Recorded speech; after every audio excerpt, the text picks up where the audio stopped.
नमस्कार, मैं दीपक शर्मा, मेरे यूट्यूब मंच पर आपका स्वागत है। दोस्तों, बंगाल में गजब हो रहा है। आजकल यहाँ गंगा जी उल्टी बहती हुई दिख रही हैं और इस उल्टे बहाव के चलते मोदी और शाह वाकई प्रेशर में दिख रहे हैं। अब ये बात मैं इसलिए कह रहा हूं क्योंकि अभी तक जहां चुनाव होते थे वहां बीजेपी विपक्ष के नेता तोड़ती थी, अपनी पार्टी में शामिल करती थी, लेकिन बंगाल में कुछ और ही मंजर है।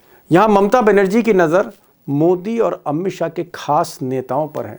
कुछ को तोड़ने की कोशिश चल रही है और कई ऐसे नेता हैं, कई बड़े नेता हैं बीजेपी के जो ममता कैंप के संपर्क में हैं। और चुनाव के दौरान आजकल एक तस्वीर बड़ी वायरल हो रही बंगाल में। यह तस्वीर है बीजेपी के कद्दावर नेता, पूर्व प्रदेश अध्यक्ष दिलीप घोष साहब की।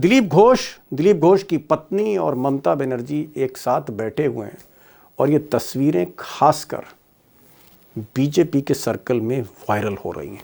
अब ऐसा कहा जाता है कि दिलीप घोष थोड़ा सा अमित शाह से नाराज चल रहे हैं, ममता बनर्जी के संपर्क में हैं। इससे पहले एक मंदिर के उद्घाटन में बीजेपी की तरफ से एक ही नेता ममता बनर्जी के साथ देखा गया और वो दिलीप घोष थे।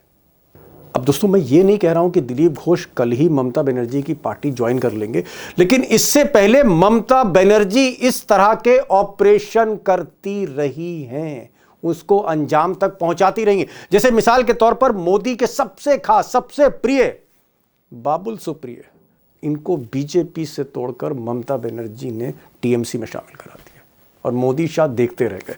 यही नहीं, कीर्ति आजाद बीजेपी के लिए बैटिंग करते थे, अब टीएमसी के लिए बैटिंग कर रहे हैं। और यही नहीं, मोदी और शाह को चिढ़ाने के लिए ममता बनर्जी बीजेपी के स्टार कैंपेनर शत्रुघ्न सिन्हा को भी अपनी पार्टी में लेकर रही। अब दोस्तों, सच्चाई यह है कि बंगाल में बीजेपी के भीतर जबरदस्त उठापटक है। कई खेमों में, कई ग्रुप्स में पार्टी बटी हुई है। कुछ नेता एक ग्रुप में हैं, कुछ नेता दूसरे ग्रुप में हैं। अमित शाह कई बार कलकत्ता गए, कई बार बंगाल गए, कई मीटिंग्स बुलाई। अभी तक ये जो झगड़ा झंझट है इसको पूरी तरह से खत्म नहीं कर पाए अमित शाह, नाकाम ही रहे हर बार। और आप कह सकते हैं कि सबसे बड़ी लड़ाई दिलीप घोष ग्रुप और शुवेंदु अधिकारी ग्रुप में। अब दिलीप घोष जो हैं वो बीजेपी को बंगाल में मजबूत बनाने वाले बीजेपी के पूर्व प्रदेश अध्यक्ष रहे। शुवेंदु जो थे पहले टीएमसी में थे, ममता के खास थे। इनको तोड़ के अमित शाह अपने पाले में लाए थे। शुवेंदु आज की तारीख में विधानसभा में बीजेपी के नेता विपक्ष हैं। और सच्चाई है कि इन दो बड़े नेताओं में ऐसी दुश्मनी है कि मंच पर, कैमरे पर सारी हदें लांघ चुकी है। दिलीप घोष तो कैमरे पर कहते हैं कि हमारी पार्टी में कुछ ऐसे दल बदलू हैं जो पार्टी को कमजोर कर रहे हैं, और शुवेंदु अधिकारी हैं जो दिलीप घोष के लोगों से बात तक नहीं करते। अब जानकारों को कहना है कि जैसे जैसे शुवेंदु जो हैं वो अमित शाह के करीब होते चले गए, वैसे वैसे दिलीप घोष अमित शाह से दूर होते चले गए। तो एक ग्रुप अमित शाह के करीब आता गया और दूसरा ग्रुप अमित शाह से दूर जाता गया। और यही जड़ है, यही झगड़े की जड़ है, जिस जड़ को खत्म नहीं कर पा रहे हैं मिस्टर अमित शाह या मोदी।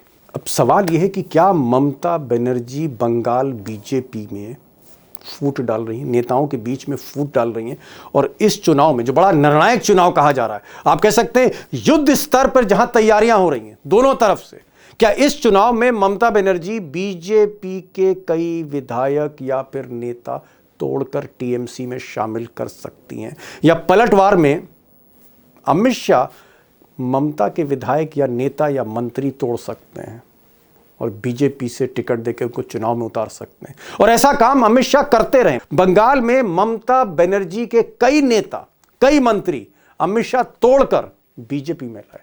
यह अलग बात है कि ममता बनर्जी ही एक ऐसी नेता थी इस देश में विपक्ष की जो तोड़े हुए विधायकों को वापस टीएमसी में ले आई। अब दोस्तों, ये बात सच है कि ममता बनर्जी इस वक्त दो मोर्चों पर लड़ाई लड़ रही हैं। एक लड़ाई उनकी election commissioner, chief election commissioner Gyanesh Kumar के साथ है, वोट चोरी को लेकर ममता बनर्जी सड़कों पर उतरी हुई है। और दूसरी लड़ाई, दूसरा मोर्चा उन्होंने अमित शाह पर खोल रखा है, जिनके हाथ में बंगाल की लगाम है। तो एक मोर्चा ज्ञानेश कुमार, जो अमित शाह के पुराने आप कह सकते हैं सचिव रहे हैं, और दूसरा मोर्चा सीधे तौर पर अमित शाह पर खोल रखा है। कुल मिलाकर आगे क्या होने वाला है, क्योंकि चुनाव बेहद करीब आ रहे हैं, अब दोस्तों आज मैंने एक खास मेहमान को बुलाया है, प्रसून आचार्य साहब। अब प्रसून दादा जो हैं वो बंगाल में पिछले 40-45 बरसों से रिपोर्टिंग कर रहे हैं। ममता बनर्जी को तब से जानते हैं जब से वो स्टूडेंट लीडर थे। अब प्रसून दादा की सबसे जो बड़ी खासियत है वो ये है कि खुलकर बोलते हैं, निर्भीक बोलते हैं, उनके विश्लेषण हमेशा सटीक होते हैं। मुझे याद है कि 2024 में जब मैंने उनको लोकसभा चुनाव के दौरान बुलाया था तो उन्होंने कहा था कि सीटें तो ममता बनर्जी को ही मिलेंगी और बंगाल कहीं ना कहीं मुसीबत साबित होगा अमित शाह के लिए, और वैसे ही परिणाम आए। ममता बनर्जी ने अमित शाह के अरमानों को कहीं ना कहीं बंगाल में रौंदा था। प्रसून दादा को सुनिएगा, और अच्छी बात यह है कि हिंदी बोल लेते हैं दादा, हिंदी बोल लेते हैं लेकिन बंगाली फ्लेवर में। मेरा जो सवाल है दादा वो ये कि दिलीप घोष और शुवेंदु अधिकारी अमित शाह के क्लोज हैं, दिलीप घोष पहले क्लोज थे।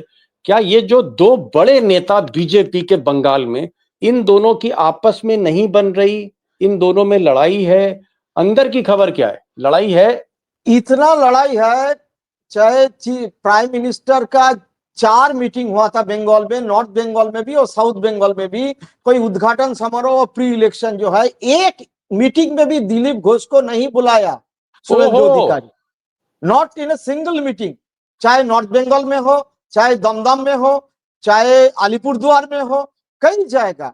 और दिलीप घोष के लोग पूछने लगा जे आपको क्यों, माने चुटकुला एक लोकल लीडर को भी बुलाया है स्टेज पे, दिलीप घोष का कोई चिट्ठी तक नहीं भेजा शुवेंदु अधिकारी। और एक बात तो दिलीप घोष शिकायत करने के लिए चला गया था दिल्ली आरएसएस दफ्तर में, फिर उसको मोहन भागवत समझाया तुम दल मत टूटो, दल मत छोड़ो। ऐसा स्थिति है, सोच लीजिए। मतलब दिलीप घोष आप कह रहे हैं कि एक तरह से तलवार दोनों में खिंची हुई है, देखिए जानी दुश्मनी टाइप की एकदम। दिलीप घोष का यही कहना है, ये कौन है दल बदलू जिसका वो स्पष्ट एकदम ऑन एयर कहते हैं, जो ये लोग नाम बिना, जो ये लोग कौन है, जो टीएमसी का दागी लोग है, बीजेपी में आके राज कर रहा है, और हम अपना बलबूत पे बीजेपी को खड़ा किया है और हमको दरकिनार करके रखा है, तो बीजेपी का लोग क्यों इसको मानेगा। और देखिए शुवेंदु अधिकारी का राइट हैंड जो है वो भी सीपीएम से आए हुए शंकर घोष है, उसका हाथ में टैटू है अभी चे गुएवारा का, और वो बहुत दिन से काउंसिलर थे। लेफ्ट हैंड कौन है, बंकिम घोष सीपीएम का मंत्री थे, और वो भी है। फिर बाकी जो मतलब है, आप ये कहना चाह रहे हैं कि जो ओरिजिनल बीजेपी है वो दिलीप घोष के साथ है, और जो दल बदलू है, जो मतलब नकली नेता हैं, वो शुवेंदु के अधिकारी के साथ हैं, ये आप कह रहे हैं? क्या आपको लगता है दादा अमित शाह को समझ में नहीं आया? अमित शाह क्या बहुत बड़ी गलती कर गए दिलीप घोष को किनारे करके? गलती किया अमित शाह ने? आपको क्या लगता है? गलती तो ऑर्गेनाइजेशन में हुआ है, लेकिन अमित शाह चाहते हैं एक हाथ का मुट्ठी से, जैसे हेमंत बिश्व शर्मा, जैसे सम्राट चौधरी, इसी टाइप शुवेंदु अधिकारी है। अगर दूसरों किसी को करेगा तो हाथ से निकल भी सकता है अमित शाह का, लेकिन शुवेंदु अधिकारी उस हाथ से कैसे निकलेगा? उसका खिलाफ केस है भाई सीबीआई। ओके ओके, मतलब सीबीआई के जो केस हैं इस वजह से शुवेंदु अधिकारी ने ममता बनर्जी का साथ छोड़ दिया, ये आप कहना चाह रहे हैं? और अमित शाह ने एक तरह से सीबीआई के दबाव में वो अमित शाह के साथ गोद में बैठा हुआ है। हाँ, और अमित शाह जो कहते हैं उसी को शुवेंदु मानने के लिए तैयार है। दिलीप घोष ऐसा आदमी था, वो मानने के लिए हर बात तैयार था ही नहीं। ओके ओके ओके, चलिए दादा ने बड़ी बात कही। उन्होंने कहा कि जो शुवेंदु अधिकारी हैं वो एक गलत फैसला था अमित शाह का, क्योंकि वो दल बदलू हैं, बीजेपी का काडर, बीजेपी के नेता शुवेंदु अधिकारी की बात मानने को तैयार नहीं है। लेकिन अमित शाह सीबीआई और ईडी के बल पर जो है शुवेंदु अधिकारी को टीएमसी से तोड़ के, ममता से तोड़ के बीजेपी में लेकर आए हैं। और अभी भी ये आप कह सकते हैं कि शुवेंदु अधिकारी is the problem of BJP now. मुझे एक चीज ये बताइए कि ये जो बाबुल सुप्रिय हैं, बड़ी बॉलीवुड में बहुत बड़े सिंगर, और मोदी जी इनको बीजेपी में ले गए, बाबुल सुप्रिय को मंत्री बना दिया। फिर ममता बनर्जी ने बाबुल सुप्रिय को तोड़ लिया। उसके बाद हमने देखा शत्रुघ्न सिन्हा थोड़ा नाराज चल रहे थे मोदी जी से, तो शत्रुघ्न सिन्हा को जो है टिकट दे दिया ममता बनर्जी ने। फिर दीदी कीर्ति आजाद को ले आई। कीर्ति आजाद भी बड़े top cricketer, world champion, Kapil Dev की टीम में थे। इनको भी कहीं ना कहीं नाराजगी थी बीजेपी से, इनको बीजेपी से तोड़ के लिए आए। ये ममता बनर्जी बीजेपी के लोगों को कैसे तोड़ लेती है, उल्टा ऑपरेशन कर देती है। ये डरती नहीं है अमित शाह से और मोदी से, भाई तुम्हारे आदमी तोड़ रहे हो, ऐसा क्यों देखिए करती है ममता बनर्जी? ना, देखिए ऐसा है, अभिषेक बनर्जी का खिलाफ केस बन सकता है, बाकी लोग का जैसा मदन मित्र है, पार्थ चटर्जी, लेकिन ममता बनर्जी का खिलाफ डायरेक्ट कोई केस सीबीआई या ईडी ठीक किसी है, का नहीं मतलब समझ है गए, ही नहीं, दीदी के खिलाफ कोई केस नहीं है, मैं समझ है गया, नहीं। लेकिन दीदी बीजेपी के लोग क्यों तोड़ लेती हैं? ऐसा तो देखिए कोई नहीं करता, किसी की हिम्मत नहीं है, अखिलेश यादव की हिम्मत नहीं है, तेजस्वी की हिम्मत नहीं है, नीतीश कुमार नहीं तोड़ पाते जो एनडीए में है। ये इतना देखिए हिम्मत कैसे करती हैं और बीजेपी के देख लोग क्यों तोड़ती हैं? मैसेज क्या देखिए देना चाहती हैं? देखिए वो ग्राउंड से उठा हुआ एक लड़ाकू लीडर है, वो ममता, लोगों का पल्स, हाँ, 80 से 80, हम राजीव गांधी का साथ उनको देखे हैं, हम पत्रकारिता में उसका मीटिंग में राजीव गांधी का साथ किया था। इसके बाद हर चीज सोनिया गांधी का वो जानते हैं भाई, वो नाप जानते हैं, किसी को तोड़ने से, किसी को बोलने से। जैसा जो जो लीडर लोग और मंत्री लोग गया था टीएमसी छोड़ के 2021 में बीजेपी में शामिल हो गया, जैसा राजीव बनर्जी अच्छा दबंग मंत्री थे, जैसा मुकुल राय है, जैसा मुकुटमणि अधिकारी है, जैसा सॉल्ट लेक जो है कलकत्ता का साथ सटा हुआ इलाका और सबसे बड़ा जी उसका मेयर भी था सब्यसाची, सबको चला गया था बीजेपी में और सबको तोड़ के फिर लेके आया है वो टीएमसी में। वो तो हाथ तो मजबूत हो ही गया है। इवन मथुआ का जो लीडर थे मुकुटमणि अधिकारी, वो एमपी सीट में हार गया था, लेकिन वो बीजेपी एमएलए के, उसको, हाँ, उसको भी तोड़ के लेके आ गया है बीजेपी मुझे से। दादा ऐसा लगता है कि हिंदुस्तान में अमित शाह के बाद सबसे ज्यादा अगर दूसरी पार्टी से कोई तोड़ के लाए, ममता बनर्जी लाए, और एकमात्र नेता है इस वक्त मोदी और शाह के दौर में जो मोदी शाह के आदमी तोड़ रही हैं। क्या आपको लगता है कि ममता बनर्जी इस इलेक्शन में भी कोई सरप्राइज दे सकती है अमित शाह को, फिर से कोई दो चार आदमी तोड़ लें इनके? देखिए क्या ऐसा कर सकती हैं? ऐसी अभी ताकत है? जीत अभी जितना तोड़ना था मोटा मोटी तोड़ के रखा है। और दिलीप घोष जैसा ममता बनर्जी काउंटर करने के लिए आरएसएस को, आपको जानकारी होगा, जो दीघा में पूरी मंदिर माने जगन्नाथ टेम्पल बनाया था, तो उसमें भाजपा का कोई लोग गया नहीं, लेकिन दिलीप घोष आमंत्रित थे और दिलीप घोष ओहो, एक मंच पर ममता ओहो, बनर्जी के साथ गया और दिलीप घोष ओहो, बाद में स्टेटमेंट दिया, देखिए हम आरएसएस करते हैं, पूजा में है, और ये मंदिर बनाना तो आरएसएस का एजेंडा है, हम एजेंडा का तरह से उनका पास गया। ये शुभेंदु अधिकारी मतलब बोलने वाला कौन है? आप दादा बड़ी बात कह रहे हो, आप कह रहे हो, बड़ी ब्रेकिंग न्यूज आप दे रहे हो, आप कह रहे हो कि बीजेपी का फॉर्मर प्रेसिडेंट, बीजेपी का नंबर 2 का नेता दिलीप घोष ये ममता दीदी के साथ मंदिर के उद्घाटन में गए?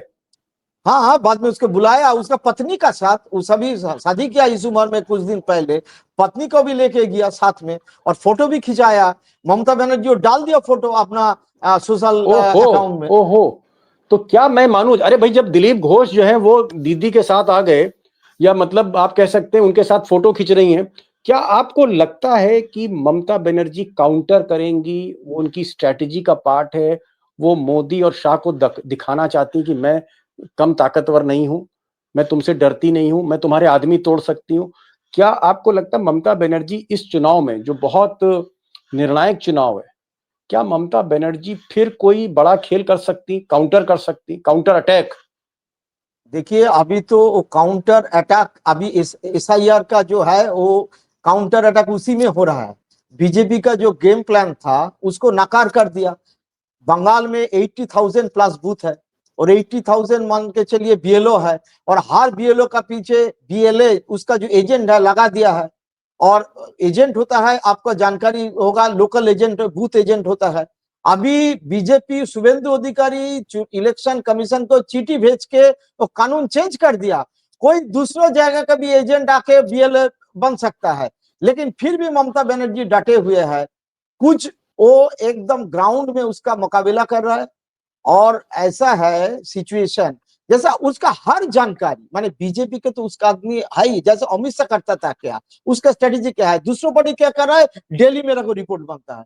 और ओके, ममता बनर्जी का क्या है, बीजेपी का क्या स्ट्रेटेजी है, डेली उनके पास ओके, खबर आ जाते हैं। समझ गया, समझ गया। अमित शाह के जासूस टीएमसी में है, ममता की पार्टी में, और ममता के जासूस बीजेपी में। ममता बनर्जी को सारी खबरें अमित शाह से मिलती रहती हैं, अमित शाह के कैंप से मिलती रहती हैं। बड़ी बात आपने कही। देखिए समय थोड़ा कम है, मुझे दादा एक चीज बताइए, अभी तो आपसे रोज मुलाकात होनी है, मुझे ये बताइए आज की तारीख में ममता बनर्जी ये चुनाव जीत रही हैं या अमित शाह बंगाल को जीत लेंगे इस बार? देखिए आज का तारीख में किसी से पूछिए, कोई भी पत्रकार हो, कोई भी ग्राउंड रियलिटी में, ममता बनर्जी का एज में है और चुनाव जीत रहा है। लेकिन ओके एक बात, हाँ, ये आज का स्थिति है, क्योंकि जो नैरेटिव बना था बांग्लादेशी वाला भाग रहा है पूरा, वो नैरेटिव फंस चुका है। क्योंकि जो फोटो हर मीडिया, मेन स्ट्रीम मीडिया में घूम रहा था, वो पुराना वाला फोटो और ऑल न्यूज और वगैरह न्यूज उसको दिखा दिया, ये कई साल, 4-5 साल पहले का फोटो। कोई ऐसा नहीं है। बंगाल से कुछ बांग्लादेशी लोग है, उसका नंबर 1800 होगा, वो बांग्लादेश बॉर्डर में है, जिसका पास कुछ वोटर कार्ड है, कुछ है, वो पर डे 100 करके जा रहा है उधर, और पोर्टल में उसका चेकिंग हो रहा है, और बांग्लादेश का जानकारी होना चाहिए, सिटीजनशिप, तो वो भी थोड़ा माइनस हो गया। लेकिन कुछ डेड वोटर कट रहा है, जो लोग का वोट होता था फॉल्स वोटिंग, वो ज्योति बासु का टाइम में भी होता था, बुद्धदेव का टाइम में भी होता था, ममता बनर्जी का टाइम में हो रहा है। अभी बीजेपी वही सोच रहा है कि डेड वोटर जब कट जाएगा तो कुछ वोटिंग, जो फॉल्स वोटिंग होता है, कट जाएगा। लेकिन एज ममता बनर्जी का पास ही है पूरा। इसका और एक कारण है मुसलमान वोट। एक मिनट दादा, मैं ये आपका बड़ा इंपॉर्टेंट पॉइंट था, मैं समझा दूं दादा क्या कहना चाह रहे हैं। दादा कह रहे हैं कि पश्चिम बंगाल में जो मरे हुए लोग, जो जिनकी मृत्यु हो चुकी है लेकिन वोटर लिस्ट में उनका नाम है, जिसे डेड वोट कहते हैं, ज्योति बसु के टाइम से ये जो मरे हुए लोग थे, जो जो वोटर लिस्ट में जिनका नाम था, उनके नाम पे फर्जी वोट पड़ते थे 2-4% और एक अच्छी मार्जिन मिल जाती थी। बीजेपी ये जो मरे हुए लोग हैं, जो एग्जिस्ट नहीं करते, जिनकी डेथ हो चुकी है, जो अब इस दुनिया में नहीं, उन सबके नाम काटने जा रही, तो इसलिए 2-3% का फर्क आएगा, 2-3% वोट का नुकसान होगा। लेकिन उसके बावजूद ममता बनर्जी ये कह रहे हैं कि फिर से जीतेंगी। तो क्या हम ये मान लें दादा, लास्ट क्वेश्चन, क्या हम ये मान लें कि नरेंद्र मोदी का रथ, जिसने हरियाणा जीता, जिसने महाराष्ट्र जीता, जिसने दिल्ली जीता, जिसने बिहार जीता, इस रथ को ममता बनर्जी रोक सकती हैं? आपकी ग्राउंड रिपोर्टिंग क्या कह रही है? एज ऑन टुडे रोक दी, एज ऑन टुडे। अब आने वाला दिन में क्या होगा तो बाद में पता चलेगा। क्योंकि ममता का पास देयर इज 128 सीट ऐसा है जो मुसलमान आबादी का ऊपर डिपेंड करता है, और बीजेपी 128 माइनस, बंगाल में 294 सीट है, उसमें 128 को माइनस करके बीजेपी चुनाव लड़ रहा है। और ममता बनर्जी स्ट्राइक रेट 128 का सीट जो है, मुसलमान आबादी 120, उसके ज्यादा तो 120 मान के 148 की मेजोरिटी है। हाँ मेजोरिटी है, उसमें तो 110-12 ममता बनर्जी ऐसा ही जीत जाएगी। समझ गया। ये बड़ी पॉइंट, बड़ा पॉइंट इन्होंने कहा। दादा कह रहे हैं कि 120 सीट, 294 सीट्स हैं पश्चिम बंगाल में विधानसभा में, इसमें से 120 सीट या 128 सीट यहाँ पर मुस्लिम प्रभावित ये सीटें हैं, मुस्लिम डिसाइसिव होता है, कहीं 20%, कहीं 30%, कहीं 60-70% भी है। ये ममता को निश्चित रूप से मिल रही, भले ही 2-3% उनके वोट कट जाएं। और जो मेजॉरिटी मार्क है, यानी बहुमत का जो निशान है, वो 148 है। तो अगर 120 सीट ममता बनर्जी जीत जाती हैं तो 15-20 और सीटें उनको जीतनी, उनकी सरकार बन जाएगी, ये वो कह रहे हैं। तो एस ऑफ नाउ, दादा ने कहा कि एस ऑफ नाउ, आज की स्थिति में भले ही वोट काटने की कोशिशें हो रही हैं, प्रेशर डाला जा रहा है ममता बनर्जी पे, ममता बनर्जी आज की स्थिति में बीजेपी से आगे चल रही है, ये वो कहना चाहते हैं। दादा बहुत बहुत शुक्रिया कि आप इस प्रोग्राम में आए, और मैं चाहूंगा कि क्योंकि अब सारा फोकस देश का बंगाल की तरफ है, सबसे बड़ा युद्ध, सबसे बड़ी लड़ाई वहीं लड़ी जा रही है, और अगर बंगाल में ममता बनर्जी ने रोक दिया मोदी को तो कुछ खेल पलटेगा, दिशा बदलेगी राजनीति की। और अगर ममता बनर्जी हारती हैं तो फिर तानाशाही आने ही वाली है। बहुत बहुत शुक्रिया दादा, आप आए। थैंक यू सो मच आचार्य साहब, थैंक यू सो मच।